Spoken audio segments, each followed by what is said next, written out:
College में कई साल पढ़ाई करने के बाद जब वह अपनी बीएससी कंप्लीट कर लेते हैं, तो दोनों दोस्त मिलकर करियर की तलाश शुरू में जुट जाते हैं। करियर की तलाश वो शुरू कर देते हैं और अपने गांव से लगभग 1200 किलोमीटर दूर पहुंच जाते हैं नौकरी के लिए।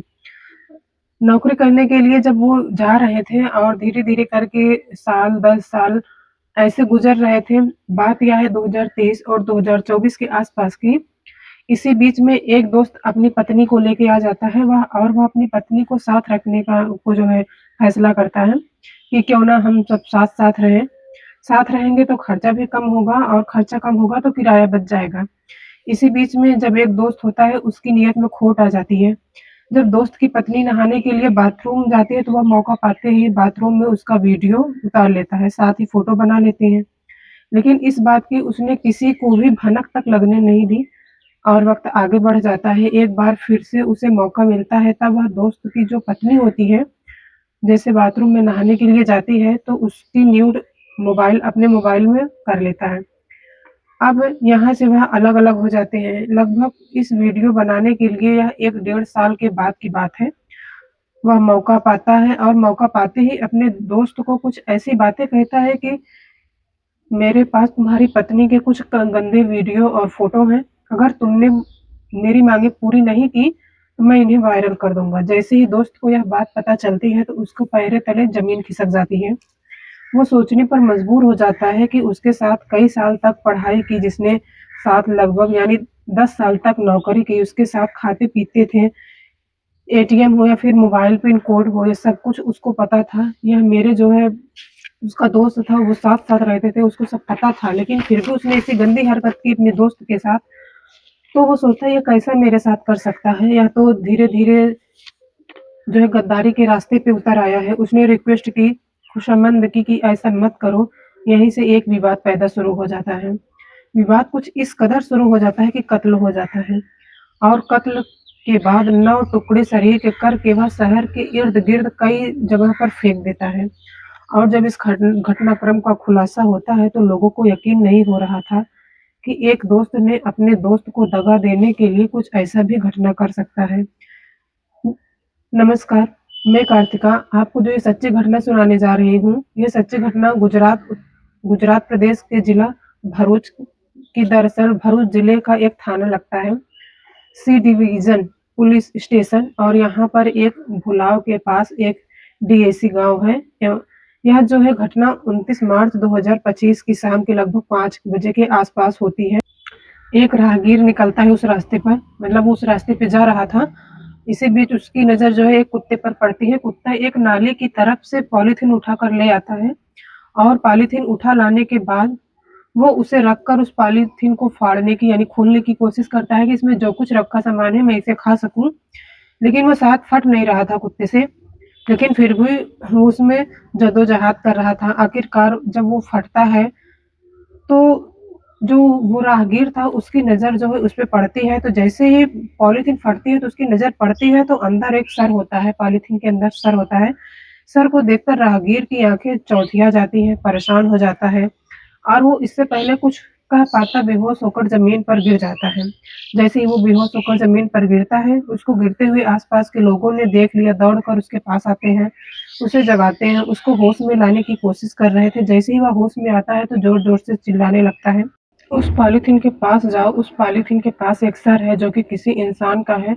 जैसे लोगों ने देखा वहाँ हड़कंप मच गया, लोगों का जमावड़ा लगना शुरू हो जाता है। इसी बीच नज़दीकी पुलिस स्टेशन को यह सूचना दी जाती है कि यहाँ पर एक पॉलीथीन के अंदर एक मानव का सर है।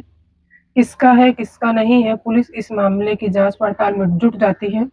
जैसे ही पुलिस मौके पर आती है और मौके पर आने के बाद जब पुलिस के लिए सबसे बड़ा सवाल यह था कि यह सर है तो बाकी का हिस्सा कहाँ है? पुलिस ने आसपास के इलाकों को देखना शुरू किया।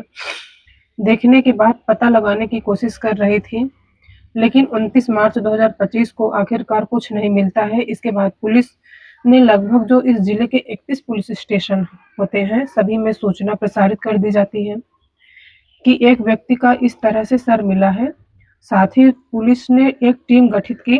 टीम गठित करने के बाद यह पता करने की कोशिश की कि बाकी का हिस्सा भी मिल जाए जो गायब है, जो जिसकी भी यह हत्या हुई है वो कौन है, कहाँ से है, क्यों हत्या हुई। पुलिस के सामने बहुत सारे सैकड़ों सवाल थे। पुलिस इन सवालों का जवाब जानना चाहती थी।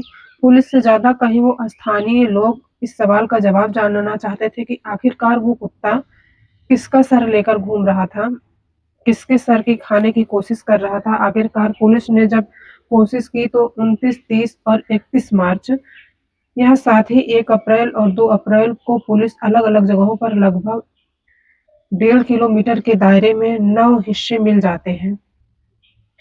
शरीर के अलग-अलग 9 हिस्से होते हैं। पुलिस ने जब उन सारे के सारे हिस्सों को जोड़ने के बाद एक लाश बनाकर तैयार की और लाश थी लगभग 30 से 35 साल के एक युवक की। कौन था वह युवक और उस युवक की हत्या किसने की? आखिरकार पुलिस इन्हीं सवालों का जवाब ढूंढने में जुट जाती है, लेकिन पुलिस को कोई सवाल नहीं मिल रहा था। जब जवाब कोई सवाल नहीं मिल रहा था, जवाब नहीं मिल रहा था। आखिरकार पुलिस ने जब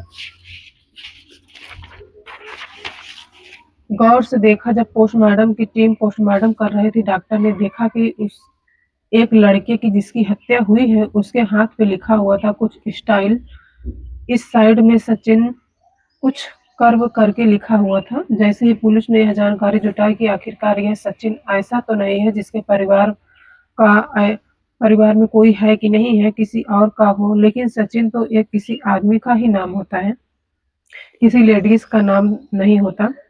तो इससे अभी अंदाजा लगाया जा रहा था कि यह नाम हो सकता है कि किसी लड़के का हो। अब पुलिस ने आसपास के थानों में हर जगह पर यह पता करने की कोशिश की तो पता चलता है कि 28 मार्च 2025 को भरूच जिले की एक थाने के अंदर एक लड़के की गुमशुदगी दर्ज कराई गई थी और गुमशुदगी दर्ज कराने वाला एक लड़का है जिसका नाम मोहित चौहान है। मोहित चौहान के पास जब यह खबर भेजी जाती है की लाश में मिली है 9 अलग-अलग टुकड़ों में, आप जाकर पोस्टमार्टम हाउस में जाकर देख लीजिए। ऐसा तो नहीं कि आपके परिचित की लाश हो। जैसे ही मोहित चौहान वहाँ जाता है, उसने लाश के टुकड़े जैसे ही देखने शुरू किए और जो कपड़े मिले थे, ये सब चीज़ें मिली थी। जब वहाँ जाकर देखता है, वो ज़ोर-ज़ोर से रोने लगता है, चीखने लगता है और चिल्लाने लगता है। दरअसल सचिन उसी के भाई का नाम होता है। सचिन रहने वाला होता है उत्तर प्रदेश के जिला बिजनौर का एक थाना लगता है चांदपुर, और चांदपुर थाना क्षेत्र का एक गांव लगता है हरपुर। हरपुर का वह रहने वाला होता है। उसकी उम्र लगभग 35 साल के आसपास बताई जाती है। मोहित चौहान ने जैसे ही अपने भाई की शिनाख्त की, रो रो कर बुरा हाल हो जाता है। घर पर फोन करता है और घर पर फोन करने के बाद पूरी कहानी बताता है कि भैया की तो किसी ने हत्या कर दी है। दरअसल वो पुलिस को बताता है कि 25 मार्च 2025 को उसका संपर्क टूट चुका था। दरअसल उसकी जो भाभी है उसका नाम पारुल है, एक भतीजा है जिसका नाम शिवस है, उसकी उम्र लगभग 4 साल के आसपास होती है। भैया, भाभी और भतीजा वो भरूच में ही रह रहे थे। यह 7 मार्च 2025 को ससुराल में एक शादी में आए थे। बच्चे और बीवी को लेकर गाँव चले गए थे। इसीलिए वो बच्चों और बीवी को तो गाँव छोड़कर चले जाते हैं, वापस अपनी नौकरी करने लगते हैं। भाभी ने इसकी 25 मार्च को इसलिए संपर्क किया था क्योंकि वो रेल का रिजर्वेशन टिकट भेजने वाला था, इसीलिए फ़ोन कर रहे थे। लेकिन फ़ोन पर संपर्क नहीं हो पा रहा था, नंबर बंद था। आखिरकार करे तो क्या करे? इसी बीच में उसे एक मैसेज मिलता है, एक संदेश मिलता है। उस संदेश में साफ-साफ यह लिखा था कि मैसेज में अपनी पत्नी को तलाक देना चाहता हूँ, मैं किसी और महिला से शादी करना चाहता हूँ। मेरे हाथों से एक कत्ल हो गया है। जैसे यह टेक्स्ट मैसेज लिखा हुआ था, भाभी परेशान हो जाती है। उसने मोहित से कहा, मोहित आकर यहाँ पर ढूंढने लगता है। उसने हर संभव प्रयास किया और प्रयास करते-करते जब सफलता नहीं मिलती है, तब वह नज़दीकी पुलिस स्टेशन जाता है। जाकर अपनी भाई की गुमशुदगी का एक रिपोर्ट दर्ज करा देता है। उधर पुलिस अक्सर ही ऐसे ही करके कई मामले जो होते हैं वो गुमशुदगी की जो है गंभीरता से नहीं लेती है। जब बड़ा अपराध हो जाता है तब पुलिस सजग हो जाती है, सतर्क होती है। आखिरकार जब एफआईआर दर्ज कराई जा रही थी, तो इसी बीच में एक और दोस्त था जिसका नाम शैलेंद्र था। शैलेंद्र भी साथ था, लेकिन उन दोनों से, मोहित चौहान और उसके दोस्त शैलेंद्र से, यह कहा जाता है कि तुम्हें शहर नहीं छोड़ना है। जब पुलिस तुम्हें बुलाएगी तो तत्काल प्रभाव से हमारे पास आ जाना। जैसे ही पुलिस ने यह बात कही, उसने कहा सब ठीक है, लेकिन जो शैलेंद्र होता है, शैलेंद्र के चाचा का इंतकाल हो जाता है, यानी उसकी मौत हो जाती है। शैलेंद्र हो सकता है कहता है कि भैया मुझे अपने गाँव जाना है। दरअसल जो शैलेंद्र है उसका खास दोस्त होता है मरने वाले का, वो भी उत्तर प्रदेश जिला बिजनौर के थाना नूरपुर का गाँव लगता है, जोगीपुर, वहाँ का रहने वाला होता है और वो वहीं चला जाता है। पुलिस ने कहा मोहित कि तुम्हारा जो भाई का दोस्त है शैलेंद्र वो कहाँ पर है? तो वो कहता है कि शैलेंद्र तो अपने गाँव चला गया है, घर चला गया है। क्यों चला गया? वो कहता है कि उसके चाचा का इंतकाल, यानी चाचा उसके खत्म हो गए हैं, मर चुके हैं, इसलिए वो उनके पास चला गया है। पुलिस ने इस बात की तस्दीक करने के लिए, जानकारी जुटाने के लिए कि आखिरकार यह पता किया गुजरात की पुलिस ने बिजनौर की पुलिस से वाकई क्या कुछ ऐसी बात है। जैसे यह पता करने की कोशिश की जाती है तो पता चलता है कि यहाँ पर कुछ झोल था। शैलेंद्र ने कहानी सुनाई थी, ऐसी कहानी सुनाई थी कि जिस पर पुलिस को यकीन नहीं हो रहा था। पुलिस ने उससे फिर से बातचीत करने की कोशिश की तो पता चला कि उसने एक और नई कहानी सुना दी। पुलिस के लिए अब एक प्राइम सस्पेक्टर कोई नहीं था, शैलेंद्र था। और शैलेंद्र जो होता है वो सचिन चौहान का बहुत खास दोस्त होता है। आखिरकार पुलिस ने मौका पाते ही बिजनौर का रुख किया और चांदनुपुरपुर का रुख किया, उसके गांव जोगीरापुर का रुख किया और उसको गिरफ्तार किया। गिरफ्तार करने के बाद जब उसे अपने साथ ले जाते हैं, साथ ही ले जाते हैं, उससे बातचीत करते हैं। आखिरकार जो असल कहानी है, जो हम सुनना चाहते हैं और जो तुम सुनाना चाहते हो, नहीं सुनाना चाहते हो, आखिरकार तुमने अपने दोस्त की हत्या क्यों की, इसके पीछे का क्या कारण है? दरअसल जब यह कहानी सुनाता है तो बताता है कि अब से लगभग कई साल पुरानी बात है, लगभग 12-13 साल पुरानी बात है। दोनों दोस्त ने मिलकर जो है ये साथ में एसएससी की पढ़ाई कर रहे थे। बीएससी की पढ़ाई साथ-साथ करने के बाद नौकरी की तलाश में निकल जाते हैं, बिजनौर छोड़ देते हैं और यहाँ से लगभग 1200 किलोमीटर दूर गुजरात के भरूच में पहुँच जाते हैं। वहाँ जाने के बाद एक इलाका लगता है दहेज, इलाके का एक बायोटेक कंपनी होता है। बायोटेक कंपनी में दोनों साथ-साथ काम करने लगते हैं। वक़्त आगे बढ़ रहा था, दोस्ती गहरी थी, एक दूसरे के एटीएम के पिन कोड भी उनको पता था, एक दूसरे के मोबाइल का पिन कोड भी उन दोनों को पता था, इसीलिए कोई बात छुपी नहीं थी। एक दूसरे से इतना प्यार करते थे और बहुत ज़्यादा दोनों के बीच ऐसा कोई बंधन नहीं था जो कोई रोक सके। इसी बीच में यह बात लगभग 2022 और 23 की है। शैलेंद्र की पत्नी आ जाती है रहने के लिए शैलेंद्र और सचिन के पास। दोनों आपस में बातचीत करते हैं, कहते हैं कि तुम अकेले यहाँ रहोगे, इसीलिए एक काम करते हैं, साथ साथ रह लेते हैं। शैलेंद्र की पत्नी एक दिन नहाने के लिए जब बाथरूम में चली जाती है तो सचिन के दिमाग में, उसके मन में उसको लेकर खोट था। उसने अपने ही दोस्त की पत्नी, जिसको वो दोस्त भाई से ज्यादा प्यार करता था, वो दोस्त जिस पर अपनी जान छिड़कता था, उस दोस्त की पत्नी जब नहाने के लिए जाती है तो मौका पाते ही वह अपने मोबाइल में उनकी वीडियो कैद कर लेता है। एक दो बार उसे मौका मिलता है तो एक दो बार इसी तरह वह काम कर लेता है। कुछ वक्त आगे बीत जाता है, फिर यह अलग अलग रहना शुरू कर देते हैं। कुछ दिन बाद जब सचिन ने अपनी पत्नी को लेकर यहाँ आ चुका था, इसी बीच में मौका पाते ही जब लगभग 1-1.5 साल हो जाता है तो बताता है कि लगभग 4 लाख रुपए दोनों ने मिलकर एक लोन लिया था, ऋण लिया था। उस लोन का कर्जा था, उसकी किस्तें थी, वो मिलाकर दिया करते थे। लेकिन कुछ महीनों से सचिन के दिमाग में कुछ खुराफाती पल रही थी, इसीलिए उसने वो किस्त देना बंद कर दिया और किस्तें टूटने लगी। लोन की तो वो पूछता है कि भाई यह लोन की किस्त क्यों नहीं देना चाहते हो? सचिन ने कहा कि ऐसा, यह लोन जो किस्त है तुम ही भरोगे। जब बात भरने की आती है तो उसके दिमाग में आ जाता है कि जो वीडियो है मैं सोशल मीडिया पर वायरल कर दूंगा, इसीलिए तुम ही भरो। इस बात को लेकर दोनों के बीच में कई बार मनमुटाव होने लगता है, यानी झगड़ा शुरू हो जाता है। लेकिन जैसे ही शैलेंद्र को यह बात पता चलती है कि सचिन ने उसकी पत्नी का वीडियो बनाया है, वो बार बार रिक्वेस्ट करता है कि भाई इन्हें डिलीट कर दो, मेरी पत्नी का मामला है। लेकिन वो डिलीट नहीं करता।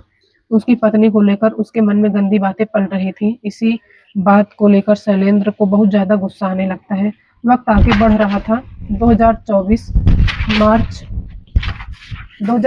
मार्च की जो है 24 रात शैलेंद्र ने सचिन से कहा कि सचिन, अगर तुम्हें कोई दिक्कत एतराज ना हो तो तुम मेरे कमरे में आ जाओ। वैसे भी तुम अकेले हो, पार्टी करेंगे, खाएंगे पिएंगे, मस्ती करेंगे। जैसे ही सचिन को यह बात पता चलती है, सचिन उसके रूम में पहुंच जाता है, लेकिन पत्नी चली जाती है मायके। में वह अपने वहाँ एक शादी ब्याह था, जो दोस्त है उसका शैलेंद्र यहाँ हरिधाम सोसाइटी में रहता था। हरिधाम सोसाइटी में 24 तारीख को एक पार्टी रखी गई। दोनों दोस्त खूब जम के शराब पीते हैं, खाते हैं, मस्ती करते हैं। इसी बीच में इससे पहले प्लानिंग यह थी कि शैलेंद्र की जैसे ही यह सो जाएगा, मोबाइल निकालेगा और मोबाइल से वो उसका पिन तो उसको मालूम ही था, जो वीडियो फोटोग्राफ उसकी पत्नी के उनको डिलीट कर देगा। लेकिन वह भी बहुत चालाक था। यह सचिन इसने अपने मोबाइल में किसी तरह से छुपा के रखा था, जिससे किसी को पता न चल सके। शैलेंद्र आखिरकार उस मोबाइल तक पहुंच जाता है। जैसे ही वह वीडियो डिलीट करने की कोशिश कर रहा था, सचिन की आंखें खुल जाती हैं और इसी बीच में दोनों के बीच में छीना झपटी हो जाती है। मोबाइल छीनने को लेकर बात आगे बढ़ जाती है। यहाँ पर मार पिटाई शुरू हो जाती है। मार पिटाई के बाद दौरान शैलेंद्र को गुस्सा ज्यादा आ जाता है। वह रसोई में जाता है और जाकर एक चाकू उसकी गर्दन पर मारता है, जिसकी वजह से वह खून से लथपथ हो जाता है। उसको वह चाकू मारे जाता है, यानी उसको मौत के घाट उतार दिया जाता है। अब यहाँ से इत्मीनान वो मर जाता है, मरा हुआ पड़ा था। वह आराम से सो जाता है। दिन निकलता है। 25 तारीख को फिर से अपनी ड्यूटी पे जाता है। दहेज इलाके में, दहेज इलाका है, वहाँ बायोटेक कंपनी है, नौकरी करता है। नौकरी के बाद जब वह वापस लौट कर आता है, तो वहाँ आने के बाद सबसे पहले बाजार जाता है और बाजार से कुछ जरूरत की चीजें, कुछ सामान खरीदता है, जैसे कि आरी, जिससे कि क्या वो काट सके, कि वह पॉलीथीन खरीदता है जिसमें कि वो पैक कर सके। घर साफ करने के लिए खूब सारे कपड़े खरीद लेता है, जैसे कि साड़ियाँ मिलती हैं, धोतियाँ मिलती हैं। इस तरह के घर में ब्लड फैला हुआ था। इसके बाद लेडीज गाउन खरीदता है और एक दुपट्टा खरीदता है, सब लेके आता है। उसके बाद फिर घर आने के बाद लाश के अलग अलग लगभग 9 टुकड़े करता है और 9 टुकड़े करने के बाद उनको पॉलीथीन के अंदर पैक करता है। पैक करने के साथ साथ वो यहाँ से कुछ इन इलाकों के अलग अलग टुकड़ों में फेंकना शुरू कर देता है। जो टुकड़ा था वो अलग अलग इलाकों में फेंकना शुरू कर देता है और जो फेंकने के लिए जाया करता था वो लेडीज गाउन में जाया करता था। साथ ही वह दुपट्टा ओढ़ के जाया करता था, ताकि अगर किसी भी सीसीटीवी कैमरे में वह आ जाए, उसकी कद और काठी सीसीटीवी कैमरे में ना आ सके। वो लोगों को लगे कि कोई लड़की है या कोई महिला है, वो पॉलीथीन में जाता था। और इस तरह से 3-4 दिन मिलकर इधर उधर उस टुकड़ों को फेंक देता है। साथ ही वह चालाकी करता है कि एटीएम कार्ड होता है, उस एटीएम कार्ड पर जो पिन होता है लिख देता है, ताकि वह किसी को मिल जाए। जैसे उस एटीएम से पैसे निकालेगा, पकड़ा जाएगा। और पुलिस को गुमराह करने के लिए उसने अच्छी चाल चली थी। साथ ही उसने चाल यह चली थी कि उसने मोबाइल जो था उसे टेक्स्ट मैसेज कर रहा था, खुद सचिन बनकर शैलेंद्र बातचीत कर रहा था, ताकि घर वालों को लगे कि वो ठीक ठाक है। उसने एक कहानी रची थी कि वह बेंगलुरु आ चुका है, उसे किसी और महिला से शादी करनी है, उसे किसी से मर्डर हो चुका है, इसीलिए वो यहाँ से दूर जा रहा है, तुम्हारे पास नहीं आना चाहता। उसकी पत्नी यानी कि पारुल को यकीन नहीं था कि वो उसे कैसे छोड़ सकता है। जब मोहित आता है, एफआईआर दर्ज होता है, कहानी सामने आती है, शैलेंद्र पकड़ा जाता है, शैलेंद्र को गिरफ्तार कर लिया जाता है। लेकिन ना तो वह मोबाइल मिला जिसमें वह वीडियो थी, ना वो मोबाइल मिला जिसमें वो फोटोग्राफी थी, जिसमें सेफ था। साथ ही साथ ना वो कपड़े मिले जो बाजार से खरीद के गए थे, जिससे कि क्या कमरा साफ किया गया था, ना ही वह आरी मिली जिससे कि कैलाश को काटा गया था, उसके टुकड़े किए गए थे। पुलिस सबूत जुटाने के लिए अदालत से रिमांड मांगी गई है। लगभग 10-8 दिन में रिमांड मिली है। रिमांड के बाद शैलेंद्र क्या क्या बताया गया, यह कहानी लोगों के सामने आएगी, तभी उसे प्राथमिक जांच में बताया है। पूछताछ में बताता है कि क्या सही है क्या गलत। इसके आगे कोई और कहानी होगी या तो खैर पुलिस की जांच है, अभी तक तो स्पष्ट पुलिस ही करेगी। लेकिन दोस्त ने अपनी दोस्त की पत्नी के बारे में जैसा घिनौना सोचा, उसके साथ उसने गलत वीडियो उतारा। उतारने के बाद जब वो कहानी बनी तो वाकई उसमें गुस्सा भी आता है, अफसोस भी होता है, जिसके साथ इतना सारा लंबा वक्त बिताया, आखिरकार वो इतना गंदा और इतना बुरा कैसे हो सकता है, उसकी सोच इतनी गिरी हुई कैसी हो सकती है। तो दोस्तों, इस घटनाक्रम को सुनाने का उद्देश्य यही है कि आप लोग ऐसी जो घटनाएं हो रही है उनसे बच के रहिए, उनसे सतर्क रहिए, आप लोग सचेत रहिए। दोस्तों, जय हिंद, जय भारत।